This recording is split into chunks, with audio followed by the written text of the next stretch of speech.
오늘부터 온라인 신청으로 정부 긴급재난지원금을 신용카드나 체크카드 포인트로 받을 수 있습니다. 마스크 오브제와 같이 세대주 출생연도 끝자리에 따라 요일제 신청이 가능한데요. 포인트 충전에 약 이틀 정도 소요된다고 합니다. 이태원 클럽발 확진자가 오늘 0시 기준으로 86명까지 나왔습니다. 교육부는 수요일로 예정된 고3 등교부터 해서 초중고 등교를 일주일씩 연기하기로 결정했습니다. 일본군 위안부 피해자 이용수 할머니 폭로 후 성금을 불투명하게 운영을 했다라는 의혹을 받고 있는 정의기억연대가 기자회견을 열었습니다. 자세한 내용 서울타임즈에서 전해드리겠습니다. 김지윤의 이브닝쇼 시작합니다. 네, 서울타임즈 시간입니다. 오마이뉴스 박정호 기자 그리고 정상근 기자와 함께합니다. 어서 오세요. 네, 안녕하십니까. 네, 유튜브 TBS FM으로 들어오시면요. 보이는 라디오로도 함께하실 수 있습니다. 네, 우리 정불리. 네? 갑자기. 요새는 별로 그 별명 불러주는 분들 없는 것 같아요. 제가 불렀습니다. 정불리. 고맙습니다. 네. 자, 우리 정불리. 네, 이태원 클럽발 확진자 기세 좀 무섭습니다. 지금 근데 연락이 아직 안 되는 사람들이 굉장히 많아요. 네, 뭐 일단 오늘 오후에 중앙방역대책본부가 브리핑한 거를 보면 이 이태원 클럽 관련 확진자가 86명이 나왔습니다. 네. 지금은 9명이 넘었을 것으로 그렇군요. 추정이 되고 있는데 86명을 기준으로 놓고 봤을 때 이 직접 방문자가 63명 그리고 이 가족, 지인, 그 동료 등 이 접촉자가 23명 이렇게 나와 있고요.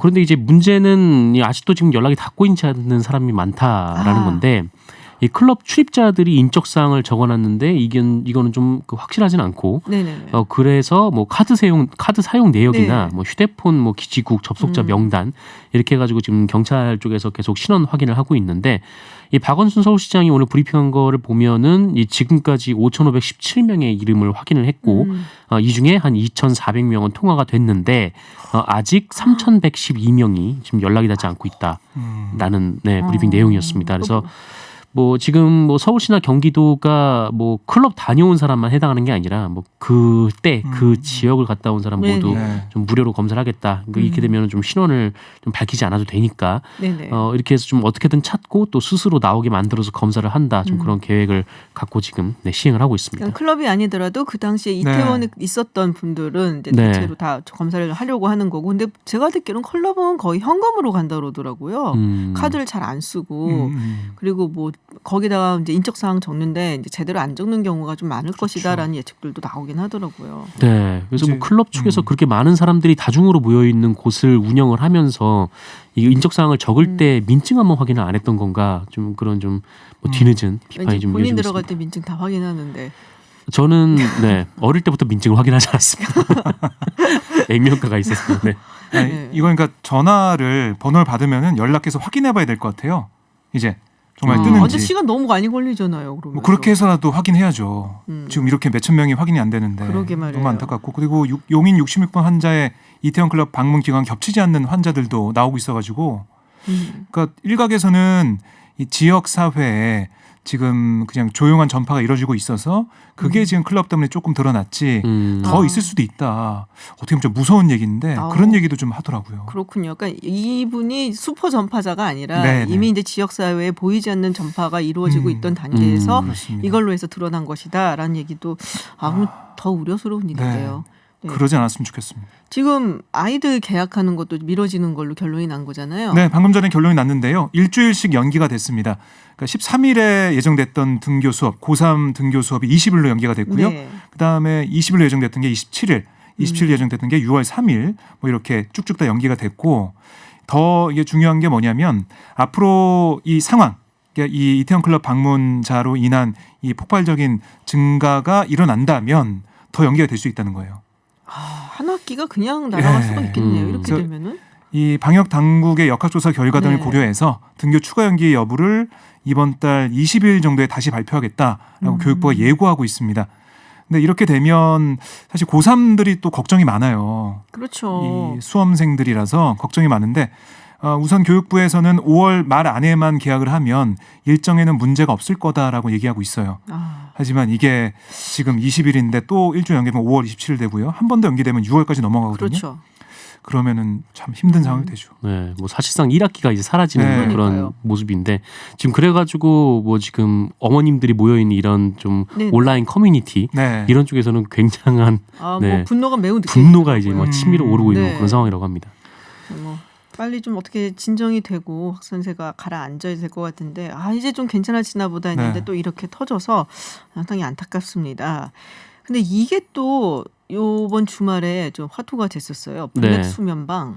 클럽보다 이게 더 걱정이다는 얘기도 있더라고요.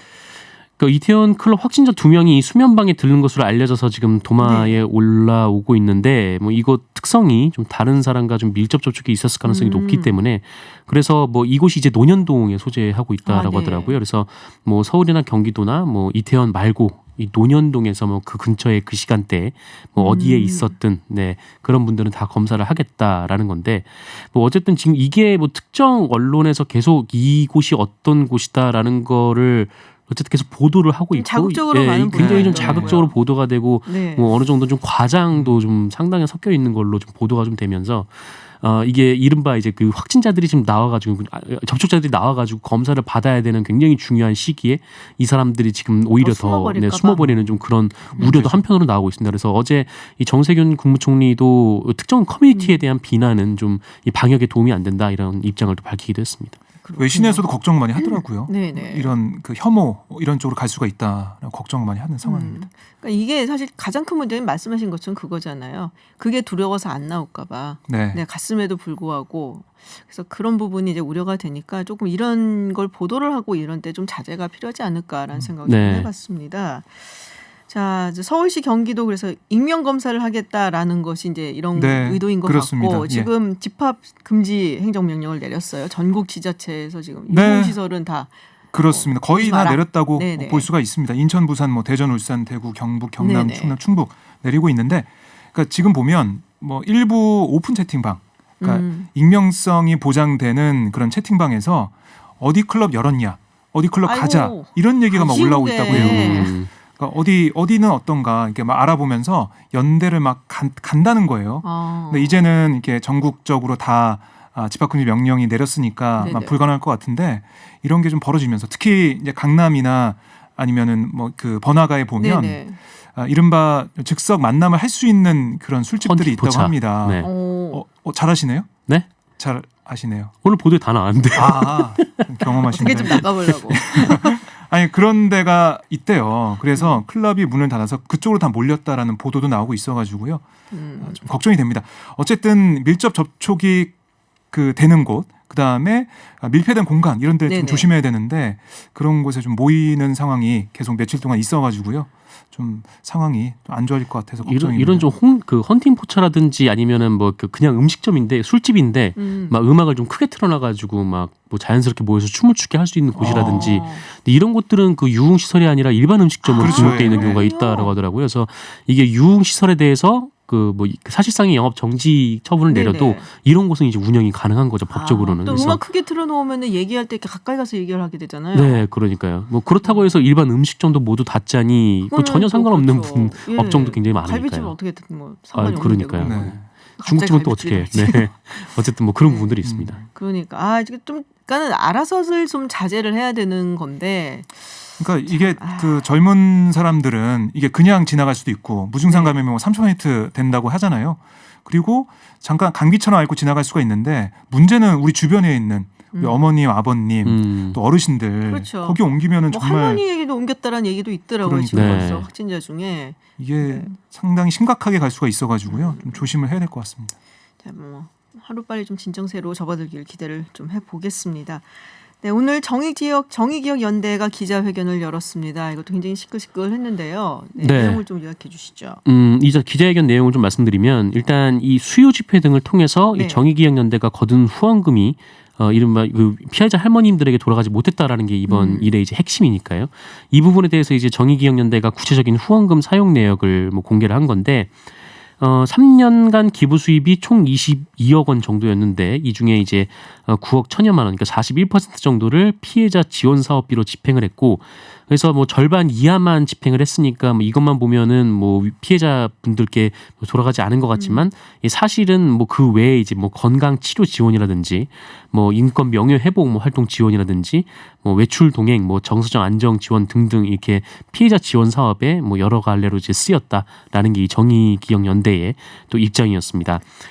그리고 이 또 하나의 핵심 의혹은 그러니까 이른바 위안부 피해자들에게 그 2015년 한일 합의 당시에 10억엔을 받는 조건으로 합의를 한 것을 윤미향 대표가 알고 있었느냐, 막 이 부분이 또 하나가 있는데 이에 대해서는 역시 뭐 알지 못했다라고 전면 부인을 한 상황입니다. 뭐 윤미향 대표는 알았는지 몰랐는지보다 정대협 당시 정대협이었죠. 네네. 그래서는 몰랐다라는 이야기로 나온 것 같고 사실 궁금한 부분은 그거거든요. 지금 9억 천여만 원이 지금 할머니들을 위해서 쓰였다고 하는데 그 당시에 10억엔이 조성이 돼서 1억 원씩 받으신 할머니들이 있고 네네. 안 받겠다고 하신 분들이 계셨어요. 네네. 2017년으로 제가 기억을 하는데 그분들을 위해서 따로 8억 원을 성금을 모금을 해서 드렸습니다. 네, 성금을 따로 모았습니다. 네, 그래서 그 돈이 여기에 말하는 9억에 들어가 있는 건지 아니요, 그건 안 별도예요. 들어가 있는 네. 건지 그게 그거는 궁금한데요. 별도라고 정의기억연대는 얘기했습니다. 정의기억연대에서는 그 9억 원에서 이 8억 원은 뺀 이야기다. 네네.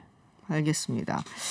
자, 근데 지금 뭐 여러 가지 얘기가 나오고 있어요. 어떻게 보면 논란 중심에 있는 게 지금 윤미향 전 이사장이잖아요. 네, 네, 그렇습니다. 근데 지금 뭐 기자회견에는 안 나왔고 그리고 뭐 이런 얘기가 있어요. 미국에 딸이 공부를 하고 있는데 상당히 뭐 아무래도 학비가 많이 네. 드니까 미국 같은 경우에는 그러니까 뭐 통합당에서도 의혹 제기가 나왔죠. 네. 조혜진 통합당 당선인이 뭐 1년에 학비, 생활비가 적게는 5천만 원, 많게는 1억 원까지 들어간다. 근데 세금을 토대로 계산해 보니까 윤 당선인과 남편의 1년 수입이 5천만 원 정도인데 1인당 2,500만 원밖에 안 되는 걸로 계산이 되는데 어떻게 자녀가 장학금 받는다고 했지만 네. 생활비가 들기 때문에 의혹들이 더 커진다라고 주장을 했습니다. 뭐 일부 보수 언론에서 이걸 보도를 했고요. 이런 내용을 그걸 보고 아마 조혜진 당선인이 얘기한 것 같은데요.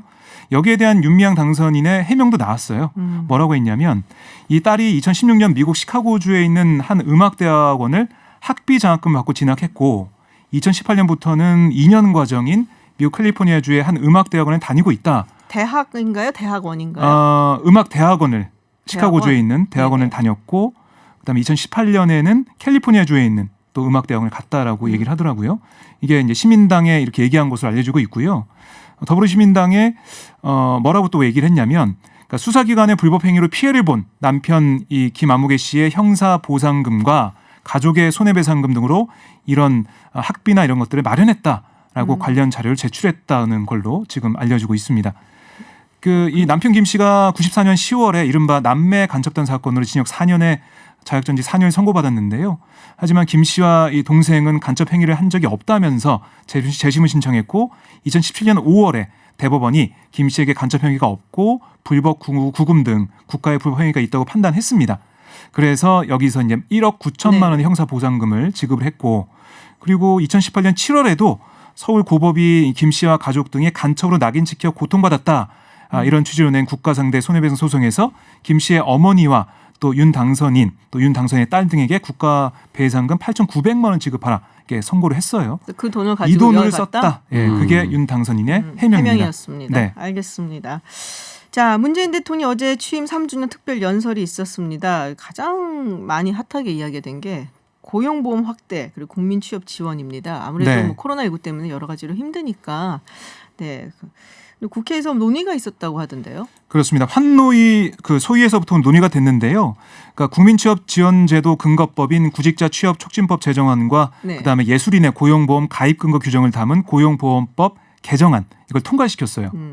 근데 이걸 보면 사실 이 저소득층 구직자에 대해서 월 50만 원씩 최대 6개월 300만 원의 수당 주는 것은 뭐 여야 뭐 다 공감대가 있었어요.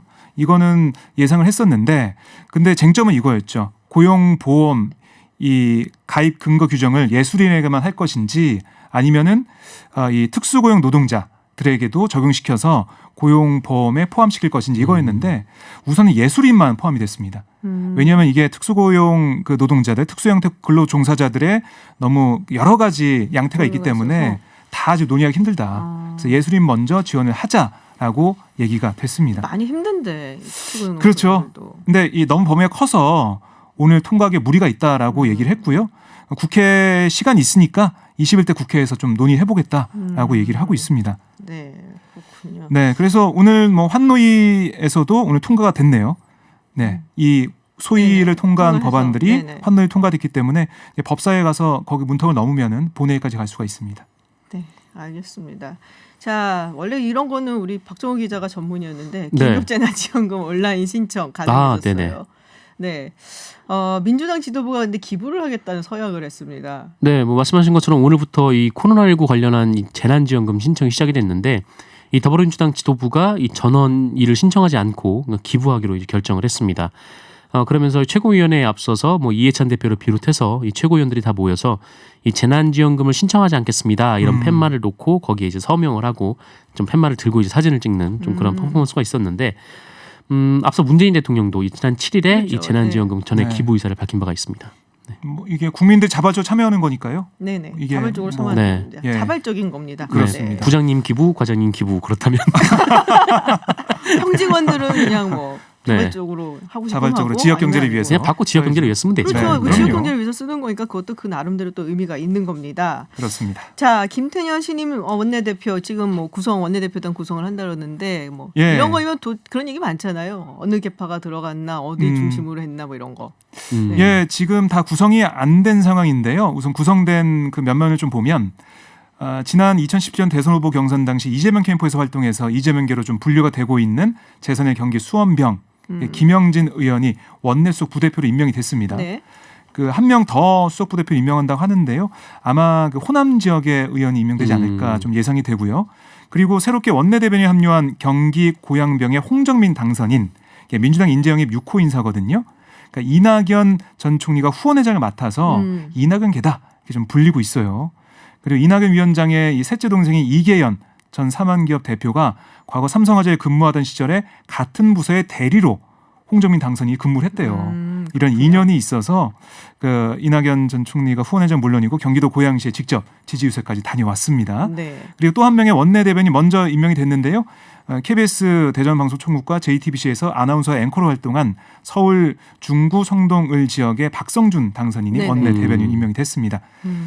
그리고 통합당 얘기 잠깐 하면요. 통합당은 재선의 경기 동두천 연천에 김성원 의원이 원내수석 부대표가 됐고 원내대변인에는 초선인 문화일보 기자 출신의 경남 창원 마산 하포의 최영두 당선인, 그다음에 MBC 아나운서 출신의 서울 송파을의 배현진 당선인이 임명이 됐습니다. 뭐 되게 당연해 보이네요. 배현진 당선인이 대변인. 네, 뭐 예상이 네. 좀 됐어요. 근데 지금 정성호 의원 말이에요. 원내대표 경선까지 사실은 출마를 했었고 물론 네. 되지는 못했지만 룸사롱에 간 것이 알려져서 지금 논란이 있습니다. 지금 유흥시설 가면 안 된다는 얘기들이 많이 나오고 있는데 네. 25개 가느냐 비판이 많은 것 같은데요.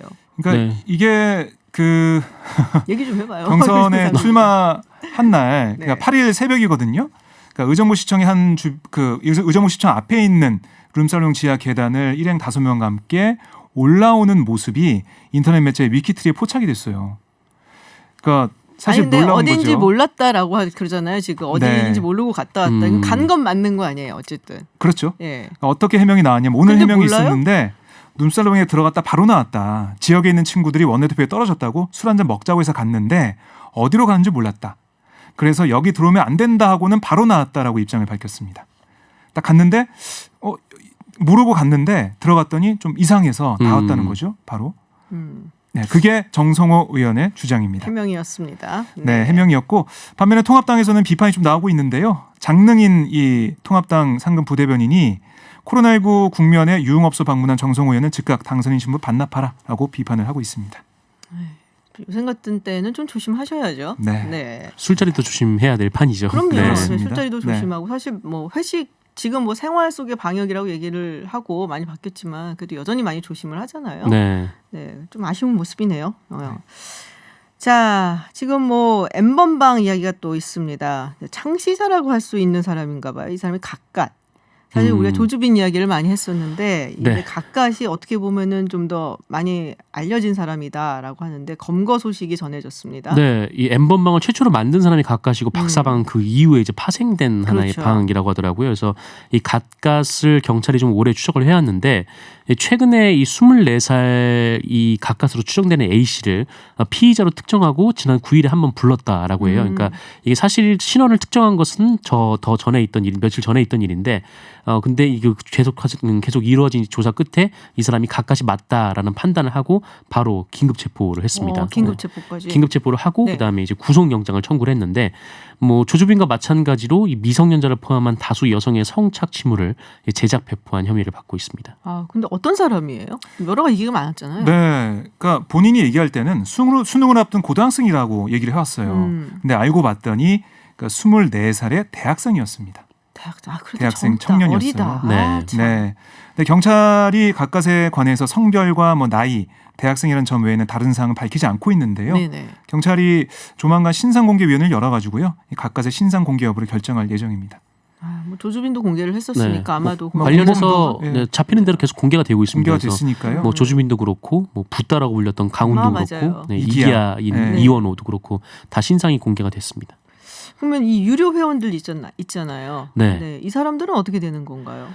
어쨌든 지금 이른바 이 주범 수사는 이제 마무리 단계에 접어든 것 같아요. 이제 각각 같이 체포가 됐고 이제 나머지 한 명이 이 조주빈이 공범이라고 지목했던 이른바 이제 사마귀라고 한 네, 별칭이 뭐 그렇고요.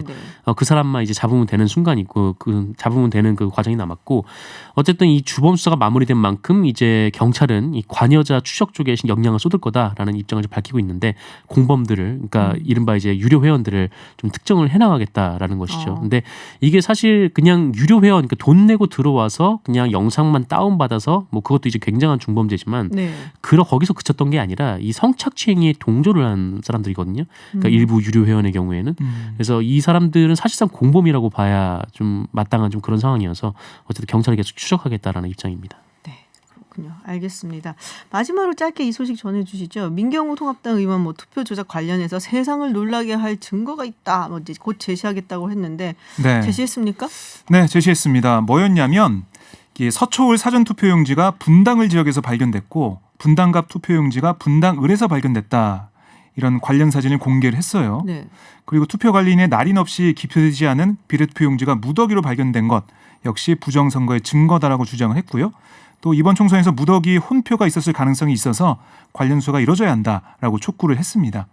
그러니까 투표용지가 뭐 섞여 있다 뭐 이런 네네. 얘기인데요.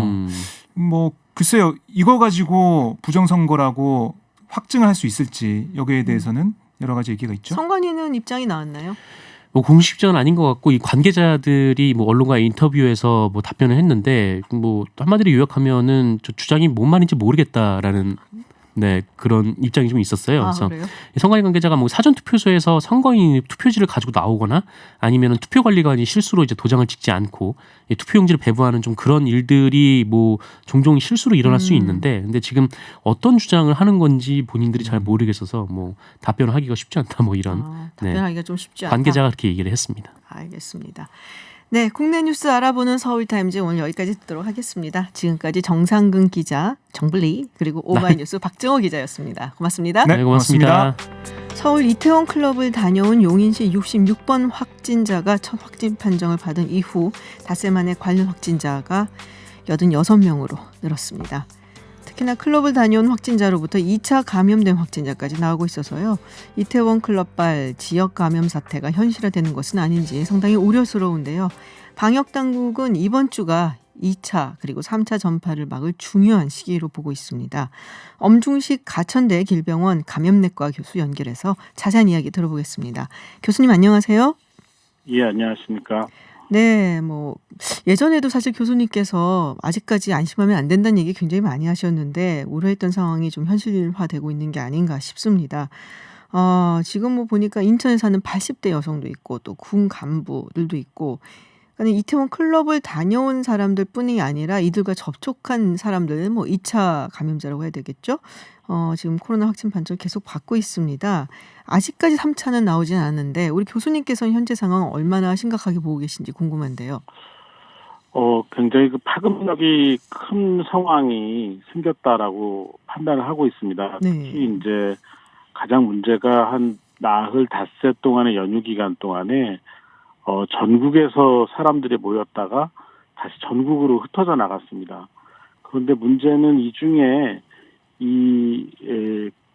이태원을 방문한 사람들의 상당수가 밝혀지지 않은 상황이고 또 그런 과정에서 이 밝혀지지 않은 접촉자들 중에 감염이 발생한 분들이 계실 텐데 이분들이 스스로를 자가격리하지 않는 이상은 계속 다른 사람들을 만나고 다니고 있을 거고 그 접촉자들이 계속해서 발생을 하다 보면 아직은 3차 감염이 일어나지 않았다고 하지만 3차, 4차, 5차 전파가 계속해서 일어나고 결국 그런 그 지역사회에서의 전파가 광범위하게 일어나다 보면 우리가 경험했던 대구 경북 같은 상황이 생기지 말라는 법이 없는 뭐 그럴 정도로 상당히 위험한 그런 상황이라고 보고 있습니다. 아우, 그 말씀하시면 가슴이 철렁한데요. 지금 사실은 4월 24일부터 5월 6일까지 이태원 클럽 방문한 사람들에 대해서 이렇게 좀 리포트를 하라고 그러고 또 뭐 연락을 하려고 하는데 지금 3,000명 정도가 연락이 닿지 않는다고 하거든요. 이게 뭐 사실상 추적이 좀 불가능한 것이 아닌가. 또 뭐 클럽에 다녀온 사람들이 일부러 안 나서는 경우도 있지 않을까 좀 우려스럽기도 한데요. 네, 저희가 1, 2월 달에 그 중국 우한에서 들어온 입국자들을 모두 찾아놨는데 거의 한 달 이상이 걸렸습니다. 그러니까 이 경우에도 그때보다는 좀 빨리 간다고 하더라도 2, 3주 이내에 모든 사람들을 확인하고 검사를 진행하기는 쉽지는 않을 것 같습니다. 그렇기 때문에 더더욱 그 자발적인 검사를 요청을 드리고 있고 또 가급적 빨리 찾아내기 위한 노력을 하고는 있습니다만 결코 만만한 상황이 아니라고 보고 있고요. 그런 그 불확실성 때문에 더욱 이 상황이 굉장히 어렵고 또 위험한 상황이라고 보고 있습니다. 네. 지금 방역 당국이 이제 조사를 했더니 이태원 확진자의 34.8%, 약 35% 정도가 무증상 상태로 확진 판정을 받은 걸로 나타났거든요. 그러면은 우리가 사실 무증상일 때가 더 무섭다는 얘기 많이 하잖아요. 이게 굉장히 조금 뭐 확산되는데 영향을 미치지 않을까라는 생각이 드는데요. 아까 잠시 말씀하셨다시피 본인이 지금 걸린지 모른 채 이렇게 다니는 사람들도 굉장히 많지 않을까라는 생각이 들거든요.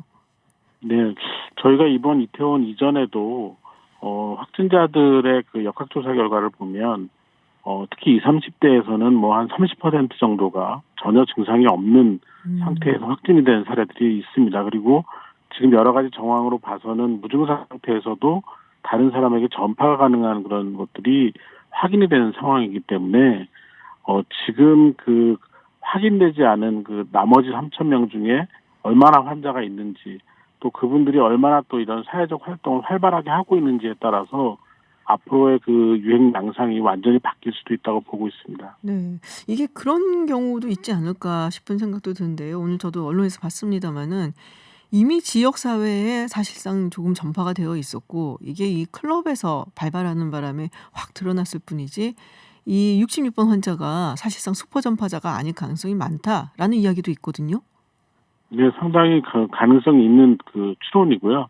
실제로 저희가 이제 확진 환자가 뭐 하루 10명 미만으로 계속 나올 때에도 어디선가 우리 지역사회에서 조용한 전파가 일어나고 있고 그것들이 매우 그 연결고리를 조금 갖고 있는 상태로 진행은 되고 있지만 어느 사이인가 이것들이 확산이 되다 보면 특정한 지역이나 아니면 특정한 인구 집단에서 확인이 되는 과정이 시작될 수 있다라는 생각을 했었고요. 또 그런 과정이 연휴 기간 동안에 많은 이동과 활발한 접촉을 통해서 시작될 수 있다고 봤기 때문에 이 생활방역으로 넘어가는 단계를 5월 5일 연휴가 끝나고 2주 정도 지난 다음에 넘어가자라는 전문가들의 의견이 많았습니다. 그런 것들이 실제로 이제 현장에서 나타나고 있는 거죠. 이 생활 방역에 그러면 조금 너무 일찍 넘어간 것이 아니냐라는 이야기도 나올 수 있을 것 같은데요. 뭐 논란이 있을 수는 있지만 저 개인적으로는 조금 더 이 생활 방역으로 넘어가기 전 단계의 준비와 그리고 이 연휴에 의한 그 유행 양상의 변화를 평가하는 것이 더 바람직하지 않았나 이렇게 생각을 하고 있습니다. 연휴가 끼었기 때문에 그 이후에 어떤 양상으로 이게 진행이 되는지를 조금 봤었어야지 더 좋지 않았을까라고 지금 아쉬워하시는 모습인 것 같은데요. 지난달에 부산에서도 한 클럽에서 그 클럽 갔었던 19살이었나요? 뭐 한 남성이 확진 판정을 받았었어요. 그래서 이건 클럽에서 또 난리가 난 게 아니냐 이런 생각을 했었는데 부산은 좀 조용했단 말이에요. 요번에 이렇게 조금 이제 확산이 되고 있는 이유는 뭐가 다른 건가요, 둘이? 이 이태원 그 유행 상황이 좀 더 정리가 돼야지 비교가 가능할 것 같은데요. 네. 일단은 그 당시에는 아무래도 아직까지는 사회적 거리두기가 강조가 되던 그런 상황이었고, 그리고 이 클럽에서 이 확진자들이 어떤 양상으로 실제 그 접촉을 했는지에 대한 차이가 좀 있을 것 같습니다. 그래서 이 이태원의 경우에는 상당히 많은 사람들이 밀접한 접촉을 반복적으로 했을 가능성이 더 높은 것 같고요. 그 다음에 지금 실제 이제 바이러스 확진 검사를 보면은 바이러스의 그 분리량, 그러니까 배출량이 이 이태원의 경우가 훨씬 더 높은 걸로 지금 나오고 있습니다. 그래서 실제로 그 전파력이 이 이태원의 경우가 좀 더 높지 않나 이런 추정을 하고 있는데요. 이 부분은 말씀드린 것처럼 나중에 완전히 자료가 정리된 다음에 다시 한번 비교를 해봐야 될 것 같습니다. 그렇군요. 아무래도 그 당시에 조금 더 조심하는 시기였고, 그리고 뭐 클럽의 특성상 아마도 이태원에서는 좀 접촉하는 수위가 부산보다는 좀 높았을 것 같다라는 정도. 물론 더 자세한 이야기는 이제 자료가 다 확실하게 나와야지 우리가 판단을 할 수 있겠지만요. 자, 지금 뭐 지자체들이 유흥업소 영업을 사실상 중단을 시킨 거나 마찬가지거든요. 이러면 조금 효과를 거둘 수 있을까요? 뭐 당장 그 뭐 클럽 같은 그런 환경에서 전파는 차단이 될 거라고 생각을 하고 있지만 네.